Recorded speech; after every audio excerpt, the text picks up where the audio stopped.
Hello दोस्तों, कैसे हैं आप लोग। स्वागत है आपका मेरे नई वीडियो में। दोस्तों, कुछ दिन पहले खबर आई थी कि वोडाफोन आइडिया के जो शेयर्स हैं लगभग 49% के आसपास वो सरकार ने खरीद लिए। मतलब इक्विटी जो है वो उसकी खरीद ली है और जिसके बदले जो है गवर्नमेंट का 49% का शेयर हो चुका था वोडाफोन आइडिया कंपनी में। अब इसको लेते ही जैसे ही ये खबर आई, लोगों ने ये अनुमान लगाना शुरू कर दिया कि वोडाफोन आइडिया पूरी तरीके से सरकारी कंपनी हो जाएगी, यानी वोडाफोन आइडिया को पीएसयू में बदल दिया जाएगा।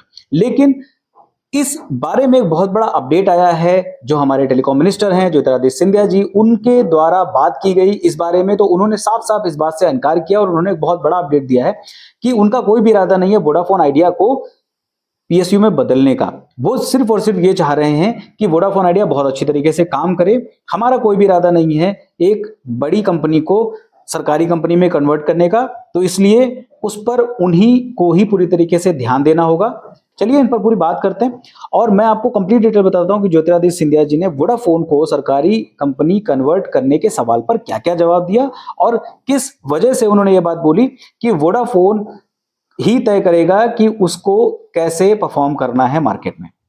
नमस्कार दोस्तों, मेरा नाम है अनूप, आप देख रहे हैं टेक एंड ट्रेंड्स।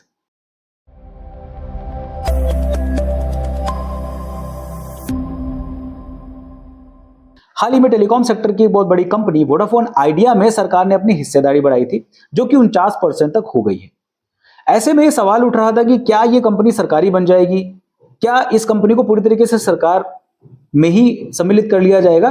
तो इस पर ज्योतिरादित्य सिंधिया जी से जब सवाल किया गया तो उन्होंने साफ साफ बोला कि सरकार की वोडाफोन आइडिया में अपनी हिस्सेदारी बढ़ाने की कोई योजना नहीं है। उन्होंने साथ में यह भी कहा कि वह नहीं चाहते कि दूरभाष कंपनी सार्वजनिक क्षेत्र के उपक्रम यानी पीएसयू में बदल जाए। सिंधिया जी ने वोडाफोन आइडिया को कड़ा संदेश देते हुए यह भी कहा कि अब ये उनका काम है कि वो अपना प्रदर्शन सुनिश्चित करें और अच्छी तरीके से काम करें मार्केट में।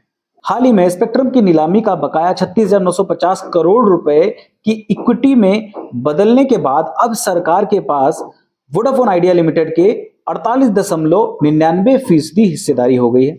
इससे पहले यह आंकड़ा करीब 22.6% था। अब कंपनी अगर सरकार की हिस्सेदारी बढ़ी तो फिर यह पीसीयू में बदल जाएगी और साथ में कंपनी जो है वो कैग और दूसरे निरीक्षक न्यायिकों के दायरे में आ जाएगी। सिंधिया जी ने बोला कि अब यह सुनिश्चित करना वोडाफोन आइडिया का काम है कि वो अपना प्रदर्शन करे और बहुत बेहतर प्रदर्शन करे।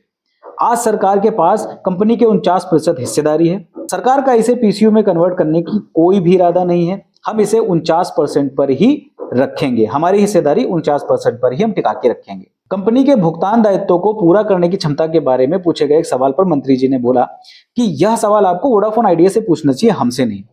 अब यह सुनिश्चित करना उनका काम है कि वो मार्केट में अच्छा प्रदर्शन करें और अपने जो ग्राहक हैं उनको बचा करके रखें।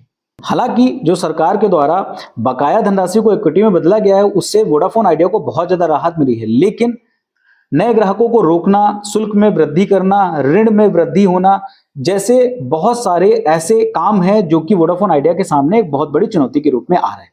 तो अब वोडाफोन आइडिया को लेकर के जो भी हमारे दिमाग में चल रहा था कि वोडाफोन आइडिया गवर्नमेंट में पूरी तरीके से सम्मिलित हो जाएगी, तो ऐसा बिल्कुल भी नहीं है। अब एक बार जब ये चीजें हो चुकी हैं और वोडाफोन आइडिया में गवर्नमेंट का 49% शेयर्स हो चुका है, तो अब वोडाफोन आइडिया के ऊपर जितना भी कर्ज होगा वोडाफोन आइडिया को अपनी कंपनी को डेवलप करने के लिए और पूरी तरीके से इसमें काम करने के लिए वोडाफोन आइडिया को ही पूरी तरीके से काम करना होगा। सरकार इसमें कोई भी अब हेल्प नहीं करेगी।